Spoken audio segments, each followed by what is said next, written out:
Hello everyone and welcome to code with Riya. आज हम बात करने वाले हैं वेब डेवलपमेंट के बारे में। Now web development is a most versatile skill अगर आप टेक के अंदर जाना चाहते हो, टेक इंडस्ट्री के अंदर जाना चाहते हो। Now if you know web development then as a college student you can make projects को आप अपने रिज्यूमे के अंदर लिस्ट कर सकते हैं and you can also apply for the internships, placements and freelancing opportunities के अंदर भी अगर आप इंटरेस्टेड हो तो आपको ये चांस मिस आउट नहीं करना चाहिए। ऑल्सो अगर आप एक अपनी खुद की वेबसाइट बनाना चाहते हो तब भी आप वेब डेवलपमेंट को सीख सकते हो, या फिर अगर आपको इनमें से कुछ भी नहीं करना है तब भी आप वेब डेवलपमेंट को एज अ हॉबी भी सीख सकते हो। Now before starting with the road map there are two terms जिनके बारे में आपको पता होना चाहिए and should be very clear to you. Now first is the front end and the second one is the back end. अब ये front end क्या होता है, बैक एंड क्या होता है, कुछ समझ नहीं आ रहा। I explain you, don't worry. Now front end किसी भी वेबसाइट का वो पार्ट होता है, वो हिस्सा होता है जिसके साथ यूजर इंटरैक्ट करते हैं। अगर मैं एग्जांपल लूँ, सो फॉर एग्जांपल ये कोई फ्लिपकार्ट की वेबसाइट है। फ्लिपकार्ट की वेबसाइट के ऊपर आपके पास काफी सारे प्रोडक्ट्स लिस्टेड होते हैं। ऊपर एक सर्च बार आपको यहाँ पे दे रखा होता है जहाँ पर आप अपने प्रोडक्ट का नाम लिख सकते हो, आइटम लिख सकते हो, जो भी आप सर्च करना चाहते हो। साइड में यहाँ पर एक साइड बार के अंदर क्या होता है, फिल्टर्स होते हैं जो कि आप अप्लाई कर सकते हो। यहाँ पे काफी सारे फिल्टर्स होते हैं। For example if you are searching for shoes, अगर आप सर्च कर रहे हो तो यहाँ पे डिफरेंट साइजेस आ जाते हैं, ब्रांड्स आ जाते हैं, आपकी प्राइसिंग कैटेगरी क्या है, रेंज क्या है, तो उसके अकॉर्डिंग यहाँ पर क्या होते हैं, डिफरेंट डिफरेंट आपको प्रोडक्ट्स शो होते हैं एंड उन पे आप क्लिक करके उनके बारे में आप पढ़ सकते हो। तो ये क्या हो गया, आप एक फ्रंट एंड, ये बेसिकली वेबसाइट का वो हिस्सा है जिसके साथ आप क्या कर रहे हो, इंटरैक्ट कर रहे हो। फ्रंट एंड का सेकेंड एग्जाम्पल आप ले सकते हो पेटीएम। पेटीएम जैसे ही आप मोबाइल में एप्लीकेशन खोलते हो तो वहां पर क्या आता है, आपके पास डिफरेंट डिफरेंट आइकन्स आते हैं जिन पर क्लिक करके आप अपनी डिटेल्स को देख सकते हो। Now coming to the next part, that is backend. Backend website का वो पार्ट होता है जहां पे चीजें ऑटोमेटिकली रन हो रही है, आपको पता नहीं होता लेकिन वो अपने आप रन हो रही है। फॉर एग्जाम्पल जैसे YouTube पे हमने बनाया वीडियो एंड मैंने अपलोड करा। नाउ मैंने तो YouTube पे अपलोड करा, YouTube से आपके सर्वर तक वो वीडियो किस तरीके से आती है, ये पूरा बैकएंड होता है। एक और एग्जांपल ले लेते हैं, अगर आप किसी को ऑनलाइन पेमेंट कर रहे हो एंड आपके अकाउंट से पैसे डिडक्ट होकर किसी और के अकाउंट में पैसे ऐड हो रहे हैं, तो ये किस तरीके से हो रहा है, इस पे भी पूरा बैकएंड ही बेस्ड होता है। हमको पता नहीं होता कि कैसे डिडक्ट हो रहे हैं, कैसे ऐड हो रहे हैं, तो ये पूरा काम बैकएंड का होता है। नाउ अगर हमको वेब डेवलपमेंट करना है तो सिर्फ फ्रंट एंड करने से या फिर बैक एंड करने से काम नहीं चलता, इसके साथ साथ एक और चीज है जिसके ऊपर हमको काफी ज्यादा ध्यान देना होता है, दैट इज डेटाबेसेस। डेटाबेसेस क्या करते हैं, बेसिकली डेटाबेसेस हमारा जो डेटा है उनको स्टोर करने के काम आते हैं। आज जितनी भी बड़ी बड़ी टेक कंपनीज हैं उनके पास यूजर्स का इतना सारा डेटा होता है जिनको अगर स्ट्रक्चर्ड फॉर्मेट में स्टोर नहीं करेंगे तो उनको प्रॉब्लम आ सकती है। सो फॉर एग्जाम्पल अगर हम लें तो व्हाट्सएप ले लेते हैं। व्हाट्सएप पे आप जो भी मैसेजेस करते हो, चैट्स करते हो अपने फ्रेंड्स के साथ, नोट्स एक्सचेंज करते हो, फोटोग्राफ्स भेजते हो, तो यहाँ पे क्या होता है, ये जितनी भी आप इंफॉर्मेशन कर रहे हो, जितनी भी आप बातें करते हो, ये सब ही एक डेटाबेस के अंदर स्टोर होती है, सारी की सारी information. To the road map of web development, तो इसमें सबसे फर्स्ट स्टेप जो कि आपको लेना होता है in order to start with the web development, कहते हैं कि सबसे जो फर्स्ट स्टेप होता है दैट इज ओनली डिफिकल्ट, बाकी की जर्नी तो आसानी से कट जाती है। सो द फर्स्ट स्टेप के अंदर आपके आते हैं बेसिक्स। क्या आते हैं बेसिक्स, सो इसके अंदर सबसे पहली चीज जो आप कर सकते हो that is HTML, CSS and JavaScript. HTML basically आप समझ सकते हो वेबसाइट का बिल्कुल बेसिक स्ट्रक्चर, एक ढांचा, एक स्केलेटन आप समझ सकते हो। फॉर एग्जाम्पल अगर आप घर बना रहे हो तो घर में सबसे पहले क्या होता है, सबसे पहले ब्लूप्रिंट बनता है, फिर नींव डलती है, फिर ईंटें लगाई जाती है, फिर उसको सीमेंट के थ्रू सेट करा जाता है। तो यहाँ पे भी हम HTML में यही कर रहे हैं। हम HTML में क्या करते हैं, जो भी हमको कंटेंट लिखना होता है अपनी वेबसाइट के ऊपर, मैं चाहती हूँ कि ये कंटेंट है और ये मुझे वेबसाइट के ऊपर दिखना चाहिए, तो वो कैसे दिखता है, वो HTML की वजह से दिखता है। मुझे ये बताना है कि इसमें कितने बटन होने चाहिए, तो मैं HTML की वजह से बताती हूँ। तो HTML क्या करता है, हमारी जो वेबसाइट होता है, हमारे वेबसाइट का एक बहुत ही बेसिक स्ट्रक्चर रेडी करके दे देता है। अब अगर आपने घर बना लिया तो उसमें आप कलर्स भी तो करोगे, स्टाइलिंग भी तो ऐड करोगे। स्टाइलिंग ऐड करने का काम होता है CSS। CSS means cascading style sheets and HTML is hypertext markup language. Now CSS को बेसिकली हम स्टाइलिंग के लिए यूज करते हैं। अगर हमने घर बना लिया है तो उसमें कौन सी दीवार पे कौन सा कलर का पेंट होगा, कौन सी दीवार पे हम थोड़ा सा पैटर्न बनाना चाहते हैं, कहाँ पर स्विच बोर्ड लगाना पड़ेगा, तो ये सब कुछ क्या है, ये सब है स्टाइलिंग। और हम अपनी वेबसाइट के अंदर styling, colours, combination, transitions, animations किस तरीके से ऐड कर सकते हैं, CSS के थ्रू ऐड कर सकते हैं। नाउ हमारे पास आती है जावास्क्रिप्ट। जावास्क्रिप्ट बेसिकली क्या करती है, फंक्शनैलिटी ऐड करती है। फंक्शनैलिटी से हम समझ सकते हैं कि हमने घर बना लिया, हमने दीवारों पे पेंट कर लिया, हमने स्विच बोर्ड भी बना दिया। अब भाई मैं जब उस स्विच को अगर ऑन करूंगी तो मेरे पास या तो ट्यूबलाइट जलनी चाहिए या फिर मेरा फैन ऑन हो जाना चाहिए, और when I will turn off this switch तो क्या होना चाहिए, फैन बंद हो जाना चाहिए। तो ये फंक्शनैलिटी कहाँ से आएगी, ऑन होना चाहिए, ऑफ होना चाहिए। ये फंक्शनैलिटी हमको प्रोवाइड करता है जावास्क्रिप्ट। जावास्क्रिप्ट हमको बताते हैं कि फॉर एग्जाम्पल ये हमारी HTML है, ये हमारा बिल्कुल बेसिक पेज है। फॉर एग्जाम्पल यहाँ पे हमने कुछ लगा दिया, यहाँ पे हमारा कुछ है, ये बहुत ही मैं बेसिक्स अपना रही हूँ, ऐसा कुछ होता नहीं कि हम इतने सारे बटन्स को लगा रहे हैं, वो भी इतने डिफरेंट जगहों पर। बट फॉर एग्जाम्पल अगर मैंने इस बटन के ऊपर क्लिक करा तो ये या तो मुझे एक नए पेज पे रिडायरेक्ट कर दे, या फिर मुझे यहाँ पर कोई पॉपअप मैसेज दिखाए, मतलब कुछ भी फंक्शन परफॉर्म होना चाहिए। तो वो काम कौन करता है, जावास्क्रिप्ट करता है। नाउ जब आप HTML, CSS एंड जावास्क्रिप्ट को कंप्लीट कर लेते हो तो आपका फ्रंट एंड कंप्लीट हो जाता है। बट फ्रंट एंड को कंप्लीट करके क्या हम डायरेक्टली बैक एंड पे जंप कर सकते हैं, या फिर डायरेक्टली हम डेटाबेसेस को सीखना चालू कर सकते हैं? नहीं। हमारा जो स्टेप 2 आता है that is projects. Project building सीखा है उसको हमें इंप्लीमेंट करना आना चाहिए। अगर सीखते जाएंगे पुराना भूलते जाएंगे तो उसका कोई मीनिंग ही नहीं है। तो प्रोजेक्ट्स आप 3 तरीकों से कर सकते हो। First is clone projects. Clone में बेसिकली क्या करते हैं, एक अच्छी खासी वेबसाइट है, आप कोई सी भी वेबसाइट ले लो, आप स्पॉटिफाई ले लो, आप Amazon ले लो, फ्लिपकार्ट ले लो, नेटफ्लिक्स ले लो, या फिर आप यूट्यूब भी ले सकते हो। तो कोई भी वेबसाइट, XYZ वेबसाइट जो भी आपको लेनी है, यू कैन टेक इट और उसे कॉपी करने की कोशिश करनी है, उसको मिमिक करने की कोशिश करनी है। फॉर एग्जाम्पल अगर स्पॉटिफाई की वेबसाइट है, यहाँ पर आपके पास एक अलग सेक्शन होता है, नीचे एक अलग सेक्शन होता है, यहाँ पे आपके पास प्लेलिस्ट होती है, यहाँ पे आपके पास क्यू के अंदर जो भी सॉन्ग्स होते हैं वो होते हैं, देन यहाँ पे भी कुछ कुछ होता है। तो आप बिल्कुल वैसा नहीं तो कम से कम 19-20 का फर्क रखते हुए आप बिल्कुल वैसे ही वेबसाइट डिजाइन करने की कोशिश करो। इससे क्या होता है कि हमारी प्रैक्टिस बिल्ड होती है। Now the second one is portfolio.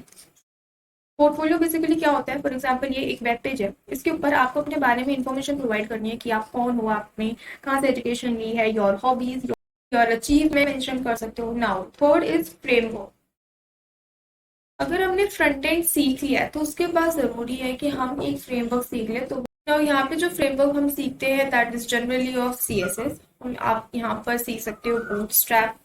Bootstrap is very common, आप इसको सीख सकते हो, या फिर आप अगर टेलविंड CSS सीखना चाहते हो तो आप वो भी सीख सकते हो। ऐसे ही काफी सारे फ्रेमवर्क्स होते हैं, लेकिन आपको सब कुछ सीखने की जरूरत नहीं होती है। इनमें से अगर आप कोई भी एक सीख लेते हो तो बाकी सारे सिमिलर से ही होते हैं, तो ज्यादा टेंशन लेने की जरूरत नहीं है। आपको रिकमेंड कि आप बूटस्ट्रैप कर सकते हो। Now the third part, very first, languages. अब इसमें से 3 है, यहाँ पे आपके पास क्या है, चॉइस है।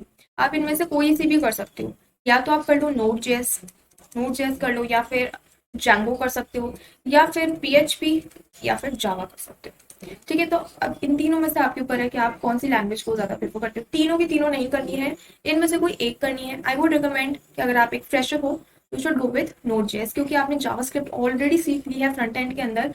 तो जो Node.js है ये बेसिकली जावास्क्रिप्ट का ही रन टाइम इन्वायरमेंट है, तो यहाँ पर आप जावास्क्रिप्ट के अंदर ही कोड कर रहे होते हो। ठीक है, Django भी अगर आप कर सकते हो, अगर आपको पाइथन के अंदर काफी ज्यादा इंटरेस्ट है, अगर आपने पाइथन पहले से अच्छे से करा हुआ है, काफी ज्यादा स्ट्रॉन्ग है, प्रोजेक्ट्स भी अगर आपने बिल्ड कर रखे हैं, you can definitely go with Django। PHP और जावा आई वुड से कि जब आपको थोड़ा सा एक्सपीरियंस हो जाए आप तभी इन पे आए, बिकॉज जो PHP है ये पहले इंडस्ट्री के अंदर काफी ज्यादा पॉपुलर होती थी। पहले जो वेबसाइट है वो PHP को यूज करके ही बनती थी, लेकिन आज के सिनेरियो के अंदर Node.js is one of the most important language जो कि बैकएंड के अंदर यूज हो रही है। It is very popular in industry also. इसकी जो जॉब अपॉर्चुनिटीज है वो कम नहीं है, वो भी काफी ज्यादा है। जॉब की चिंता तो करने की जरूरत ही नहीं है। ऑल्सो जो Node.js है इसके आपके जो रिसोर्सेज होते हैं वो भी आपको काफी इजीली प्रोवाइड हो जाते हैं। ठीक है, स्टेप 4 पे आपके पास आते हैं डेटाबेसेस। डेटाबेस मैंने आपको स्टार्टिंग में ही बोला था कि अगर आपको डेवलपमेंट सीखना है तो फ्रंट एंड या फिर बैक एंड करने से काम नहीं चलेगा, आपको डेटाबेसेस के बारे में भी अच्छी नॉलेज होनी चाहिए। अब यहाँ पे डेटाबेसेस में यू आर हैविंग 2 ऑप्शंस। एक तो है आपके पास SQL और एक होता है NoSQL। ठीक है, एक होता है SQL और एक होता है NoSQL।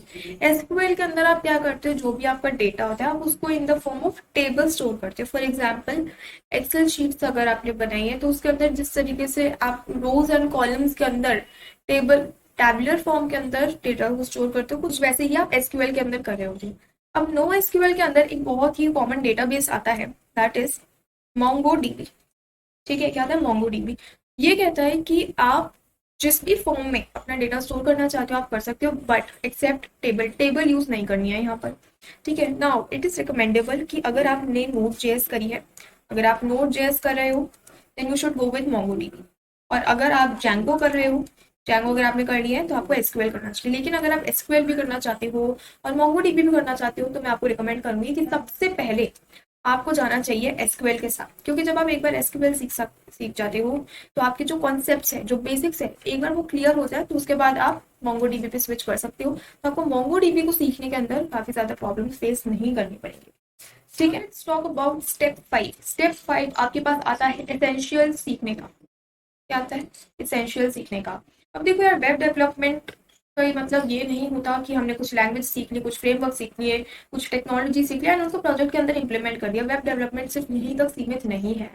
अगर आप, इसका मतलब ये होता है कि अगर आप टेक के अंदर जाना चाहते हो तो आपको प्रॉब्लम सॉल्व करनी आनी चाहिए। अब आप ये प्रॉब्लम्स को किस तरीके से सॉल्व कर सकते हो, इनको सॉल्व करने के लिए आपको कुछ एक्स्ट्रा जाकर टूल्स को सीखना पड़ता है, कुछ नई टेक्नोलॉजीज को भी सीखना पड़ता है।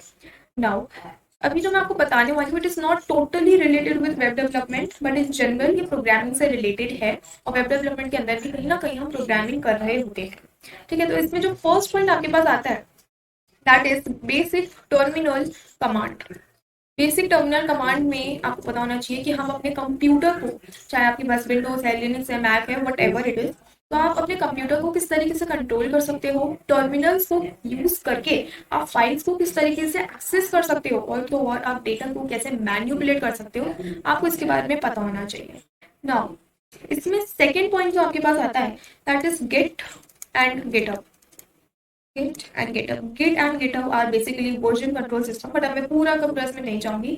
Git बेसिकली एक ऐसा प्लेटफॉर्म होता है, एक ऐसा टूल होता है जहां पर आप अपने प्रोजेक्ट्स को शोकेस कर सकते हो, और तो और आप दूसरे डेवलपर्स के भी जो भी प्रोजेक्ट्स होते हैं, जो भी कोड्स होते हैं, आप उनको देख सकते हो। सो गिट एंड गिटहब के बारे में आपको नॉलेज होनी चाहिए। डू लेट मी नो कि अगर आपको गिट एंड गिटहब के ऊपर एक सेपरेट वीडियो चाहिए। ठीक है, third point is deployment. Deployment, अब देखो यार, हम जितने भी प्रोजेक्ट्स बनाते हैं वो स्टार्टिंग में हमारे ही डिवाइस पे चलेंगे, वो किसी और के डिवाइस पे नहीं चलेंगे। Now what if I want to send my project to somebody, तो हमें एक ऐसा लिंक बनाना आना चाहिए जिसकी वजह से हम अपना जो प्रोजेक्ट है वो हम दूसरों को भी दिखा पाए। फॉर एग्जाम्पल अगर मैं लूँ यूट्यूब, अगर मैं यहाँ पे टाइप करती हूँ youtube.com तो मुझे पूरी पूरी वेबसाइट मिल जाती है। अगर कोई और पर्सन youtube.com टाइप करता है तो उन्हें भी दिख जाता है।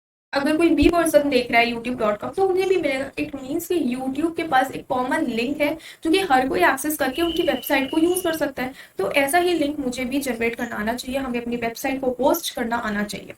ठीक है, ऑल्सो अब इसके बाद हम बात करते हैं सिक्स्थ पॉइंट की। मैं आज आपको जितने भी पॉइंट्स कवर अप करवा रही हूँ they are really very very very important, don't miss out a single point. ठीक है, बात करते हैं अब हमारे सिक्स्थ स्टेप की। अब यार देखो, सिक्स्थ स्टेप तक आने में हमें कम से कम 4.5 से 5 महीने लग जाएंगे। अगर आपके कॉलेज एग्जाम्स आ जाते बीच में या फिर कोई भी ब्रेक आता है तो मैक्स टू मैक्स आप इसको ले सकते हो 6 मंथ्स। 6 महीने आपको लगते ही लगते हैं। 6 महीने इज द मैक्सिमम टाइम। अगर आप इससे कम में कर सकते हो इट इज वेरी गुड।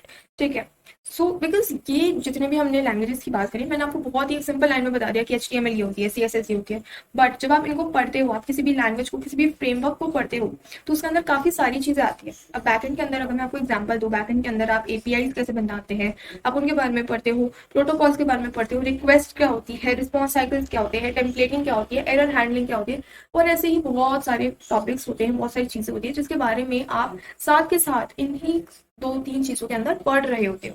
ठीक है, so it is just not a word. Now अगर सिक्स्थ स्टेप की मैं बात करूं तो यहाँ पे आपके पास आता है फुल स्टैक डेवलपमेंट।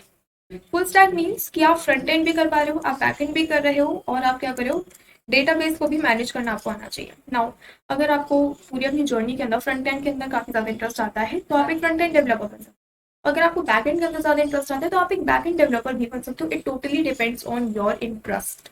ठीक है, बट आई वुड रिकमेंड कि अगर आप एक फ्रेशर हो तो आपको पूरा ही सीखना चाहिए और आपको कम से कम 2-3 फुल स्टैक प्रोजेक्ट्स बना के रेडी रखने चाहिए, जो कि आप अपने रिज्यूमे के अंदर ऐड कर सकते हो। And at the time of internship या फिर प्लेसमेंट, कॉलेज प्लेसमेंट जब भी होती है, तो आप अपने प्रोजेक्ट्स को अपने एक्सपीरियंस सेक्शन के अंदर दिखा सकते हो दैट यस आपको डेवलपमेंट आता है, आपने कुछ काम करा है। यहाँ पे आपको एंड टू एंड प्रोजेक्ट्स बनाना चाहिए, दैट इज फ्रंट एंड से लेके हम डेटा बेसिस तक पूरा का पूरा खुद ही मैनेज करें, आपको ये आना चाहिए।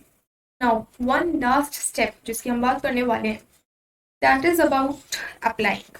इंटर्नशिप्स के लिए किस तरीके से अप्लाई कर सकते हो एंड फ्रीलांसिंग करनी है तो वो कैसे कर सकते हो। स्टेप 7, ठीक है। सो यहाँ पर आता है अप्लाई। अगर आपने वेब डेवलपमेंट सीख लिया तो वैसे तो डिफरेंट ड्यूरेशंस के इंटर्नशिप्स होते हैं। अगर आप 3 मंथ्स की इंटर्नशिप करना चाहते हैं तो आपको वो भी अवेलेबल हो जाती है, 6 मंथ्स की करना चाहते हैं तो वो भी हो जाती है, 1 ईयर प्लस की करना चाहते हैं तो वो भी आपको अवेलेबल हो जाती है। अकॉर्डिंग टू योर स्किल्स आपको आपकी इंटर्नशिप मिलती है। अगर आप if you are in your second year of your college और थर्ड ईयर और इवन फर्स्ट ईयर में भी अगर आप हो एंड अगर आप इंटर्नशिप्स करना चाहते हो तो web development skill is a very crucial skill. Now second is placement ले लो या फिर जॉब्स ले लो, जॉब्स के लिए भी आप अप्लाई कर सकते हो फॉर योर डेवलपमेंट गोल्स, ठीक है। Third is freelancing. आप अभी अपने कॉलेज में तो हो, you are a college student, but अभी आपकी इंटर्नशिप आ नहीं रही है, आपको इतना टाइम मिल नहीं रहा है कि आप पूरा का पूरा फोकस अपनी इंटर्नशिप पे करो, तो इस केस में आप कर सकते हो freelancing. There are many website जहाँ पर आप वेब डेवलपमेंट कर सकते हो as a freelancer and you can also earn money as a college student. Do let me know if you want to know the whole detail about this, I will make a separate video on it, ठीक है। तो हमारे पास ये 7 steps होते हैं अगर आपको एक अच्छा वेब डेवलपर बनना है। इसमें एक चीज़ जो मैंने बताई नहीं अभी तक, that is very important, is practice. Practice को कभी नहीं छोड़ना है। अगर हमको CSS आ गई है, ये भी नहीं करना है कि अगर हम बैकएंड पे काम कर रहे हैं तो हमने फ्रंट एंड को छोड़ दिया, हम सोच रहे हैं छोड़ो यार फ्रंट एंड अभी हो गया अब हम बाद में आएंगे, ऐसा नहीं करना है। साथ के साथ हमको थोड़ा बहुत देखते जाना है, ठीक है। अब यहाँ पे अगर हमारा पूरा का पूरा वेब डेवलपमेंट कवर हो चुका है और हम खुद को थोड़ा और अपस्किल करना चाहते हैं, कुछ और एडवांस चीजें सीखना चाहते हैं, तो उसके लिए आप सीख सकते हो रिएक्ट या फिर आप सीख सकते हो एंगुलर। ये रिएक्ट क्या है, एंगुलर क्या है, बेसिकली फ्रंट एंड के क्या होते हैं, फ्रेमवर्क्स होते हैं। फ्रंट एंड फ्रेमवर्क्स होते हैं ये, जिनको अगर आप सीखते हो तो ये आपके जो प्रोजेक्ट्स होते हैं उनको और ज़्यादा बेटर दिखाते हैं। अगर आप यहाँ पे रिएक्ट को चूज करते हो तो आपको यहाँ पे मॉन स्टैक कंप्लीट हो जाता है। अब देखो यार, जो भी हम टेक्नोलॉजी सीखते हैं ना उनके हम कुछ स्टैक्स बोल देते हैं। फॉर एग्जाम्पल मॉन स्टैक हो जाता है हमारे पास, एक second, yes, for example min stack हो गया, या फिर आप मीन स्टैक भी ले सकते हो। ऐसे ही काफ़ी सारे स्टैक्स होते हैं, हमें उनकी डिटेल में नहीं जाना है। आपका मॉन स्टैक हो जाएगा अगर आप रिएक्ट को सीख लेते हो। यहाँ पे M stands for MongoDB, E is express.js। अब ये नहीं सोचना हमने तो ये करा ही है, ये आपके नोड जेएस के अंदर इंक्लूडेड होता है, for node JS and R for react. तो अगर आप रिएक्ट कर लेते हो तो आप मोन स्टैक कर लेते हो। मीन के अंदर भी तीनों चीजें सेम है।